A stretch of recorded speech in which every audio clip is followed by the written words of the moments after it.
Hey guys, what's up? Welcome back to Force Strategy Gaming. Today we're going to be taking a look at a Protoss strategy. In this particular replay here, our Protoss player is White Raw and our Terran opponent is Tarson. Going into White Raw vision here. Before we get into things though, I do want to let you guys know we're working really hard on our website at the moment, so do go ahead and take a look at that. It is forcestrategygaming.com. Now, not much is in there right now, but we do have the skeleton, basically the frame. We also have the forums up and running. Essentially, it's going to be a place for us to organize all of our strategies in a nice, simple way for you guys to view them. And then also, once we get a majority of the StarCraft 2 content actually loaded up there, we're going to start to move over into Diablo 3 as well. We're going to be getting some content for that there. So do go ahead and check it out. Again, that's forcestrategygaming.com. But onto this replay here, what we're looking at today, again, is a Protoss strategy. Specifically, the build we're looking at is going to be kind of an economy-heavy build.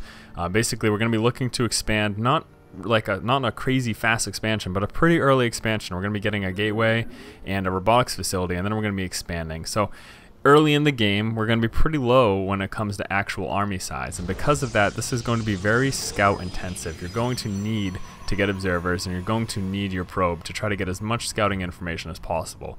The reason is that if you go for such an econ heavy build such as this, you're going to be really hurting early game for army size, and as such you're going to want to make sure that you don't have any early pushes coming from your opponent, because if you do, if you don't see them coming and you're not prepared, you're going to be a lot of trouble. You're going to be in a lot of trouble. Now this is partially alleviated due to the sentry, because you can use the sentry to block off your ramp here, but if you have dropped your Nexus at your expansion, if it's already up and you aren't able to cancel it, and they push out before you get any sort of a relatively strong army size, then you're going to lose that, and that's going to put you really far behind, basically. So starting off very standard with a 9 Pylon, 12 Gateway, and 15 Assimilator. Obviously moving out, trying to get an idea of where our opponent is. Now at this point, clearly we know that they aren't in any of these two bases, so they must be over here. And we are going to want to try to poke up, see what he has for production buildings, see what he's attempting to go for, if he's even walling off. A lot of players don't wall off against Protoss, so that's definitely, you're going to want to move in there, try to see what we can see. Let's see what goes on. We can see that mule dropping too, that's pretty cool. So moving up there, that Marine right at the edge of the ramp, that's going to prevent us from moving in. We can obviously try to move in if we want, but we will just lose the probe if that's the case, so it's best to just get out of there and then fall back to your observer once you get the chance to get that out. So back at the base here, a few more things have gone down. 18 supply, basically right when this gateway was done, we did go ahead and drop our Cybernetics Core. 15 supply, again, is when we saw our first Assimilator. Second Assimilator came down at 20 supply. Now at this point, we're going to be chrono boosting in this warp gate research. We are going to want this out fairly early now. Again, like I said, we're going to be going for a pretty econ heavy build. But we do want the opportunity to be able to defend ourselves if he comes in, and getting out this warp gate research faster is going to allow us to do that. Now you can see here this robotics facility is coming down. That was going down to 24 supply. So again, we just started off with one gateway. Moving into robotics facility, we're going to be getting that observer out pretty quick, and then from there, based on what we scout with our observer, what we see his army composition is, that's where we're going to make our big decisions. Say we see a lot of Marines and Marauders, or a pretty Marauder heavy build. Then out of this robotics facility, we'd start to get some Immortals. If we see a more Marine heavy build, or if it just looks like he's going heavy bio, period, then we're probably going to want to get some Colossus out. So these are the different options that you have with something like this. Now moving up with the Hellion, we're obviously going to lose this probe. Not too much that we can do about there. Something I want to note with Pylon placement here, this is a really good spot to place your Pylon, and so is this. Purposes behind these two placements back here, you're obviously going to want to see if he's trying to drop in back your base. This smoke screen is specifically placed there for that purpose, to kind of allow players to sneak into your base without you seeing. So you're definitely going to want some kind of vision back here. The same idea is correct for over here. You want to see if anything's coming up here, any drops are coming. Also, the other thing to note about this type of Pylon placement is that it's going to allow you to warp in units much closer to the fight.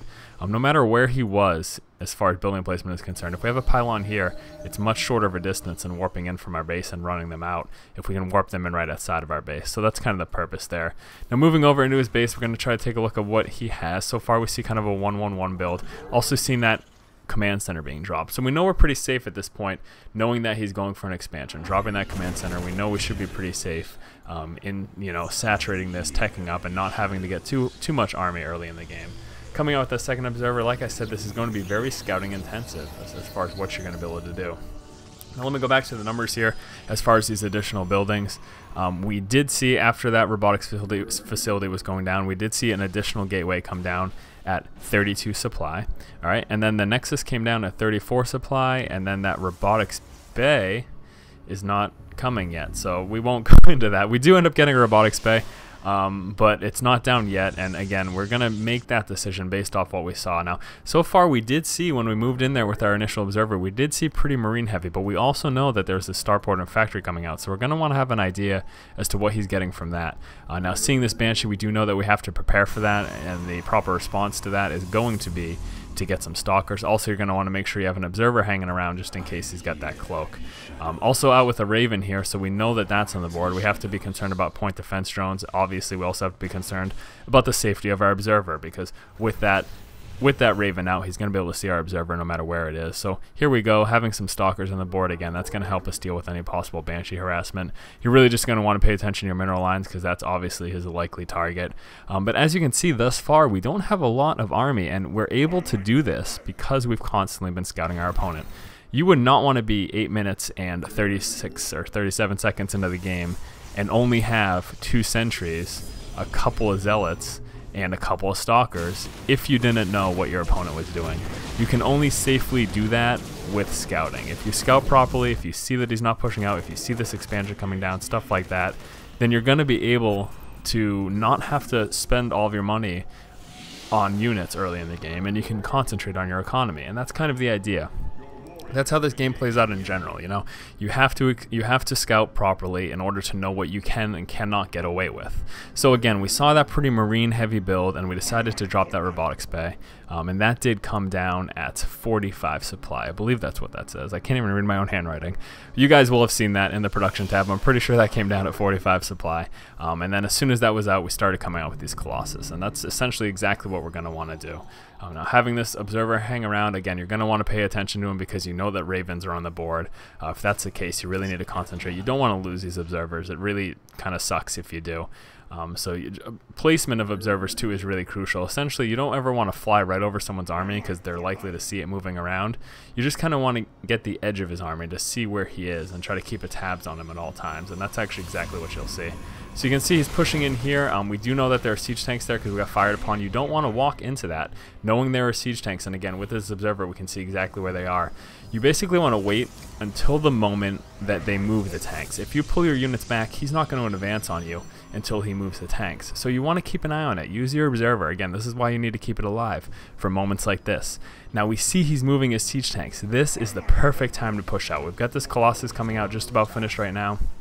Knowing that we just saw his siege tanks unsiege, you moved in, and you see even that split second there where it wasn't fully sieged helped us greatly.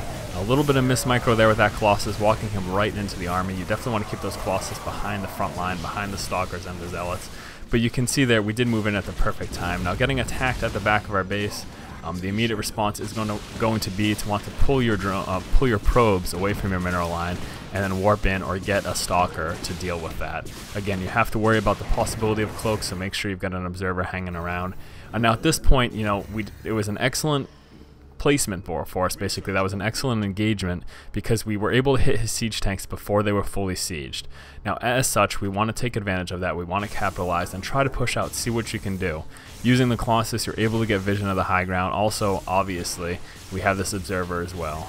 So that's going to allow us to deal with any possible cloak banshees and just get a little bit of extra vision without endangering our main force here. So you just want to make sure that you have your buildings rallied and you pay attention to when they're finished building. Something really important to note that professional players do, most all good strong players do, is they continuously bounce back and forth in between their hotkeys. Now they don't click them like I'm doing here, but they actually hit the numbers for their hotkeys. I can't do that because when I hit numbers it puts me into these guys' vision. But if you bounce back and forth in between your buildings, you will always know when something's done building. You will always know as soon as your Colossus is finished. You will always know when that warp gate is off cooldown and you're able to use it.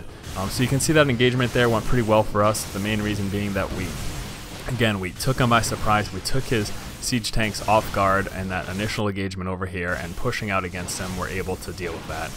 But back to what I was saying about hotkeys. Yeah, bouncing in between your hotkeys constantly. And again, you don't want to click on them like this, but you actually want to hit the numbers. And if you're constantly just going back and forth while you're attacking, while you're doing everything else, you will be able to constantly produce that way. And that's a really important part of this game, is constant production, constant worker production, and constant unit production. So we're just basically rallying our forces in here. We're keeping up the pressure. We know that he's behind because, again, we caught him off guard, and that really sets him back in a situation like that. So we're just going to keep on warping in units. We're going to keep checking our hotkeys. As soon as they're done, we're going to warp in more units, and we're going to create additional Colossus. Now, something I do want to note in particular, we're going to be pushing in here. I believe this is pretty much the end of the game. He's really set far back. When you lose an expansion like that, it's pretty much game over, especially in the higher levels of play. It's really hard to catch up to your opponent when you lose an expansion. So pushing out against them, I mean, it's pretty much, again, going to be the end of the game. Now, something I did want to note here is if we take a look over in White Raw's base, you're going to notice that he only has 3 gateways and a robotics facility. Truth of the matter is that on 2 bases, he could certainly afford at least another gateway, probably even 2, or if not, he could afford another robotics facility. You can see at this point he's just warped in units, and he's also got a Colossus building, and he's kind of sitting on a bit of resources here. So it would either be, your options would either be to drop down another gateway or 2, or drop down a robotics facility, or lastly, you could also consider dropping down another expansion, and then with that expansion, dropping down more buildings as well. But let's go right into this build order real quick. Take a quick overview of what we saw. We saw starting out with a 9 Pylon, then a 12 gateway, 15 supply was that Assimilator, 18 supply seeing that Cybernetics Core, 20 supply we got that second Assimilator, 22 supply was that Warp Gate Research, started that at our Cybernetics Core, 24 supply getting our Robotics Facility at 28. I'm sorry, I really can't read my own handwriting. That's awful. I'm pretty sure at 28 or 27, somewhere around there, we got our second gateway. The third gateway came down at 32. 34 supply, seeing this Nexus here, and then 45 supply is when we get that Robotics Bay. Again, the decision to get this Robotics Bay was based on our scouting with our observers. We saw what he had for units. We saw pretty marine heavy, and we felt pretty comfortable going with the Colossus.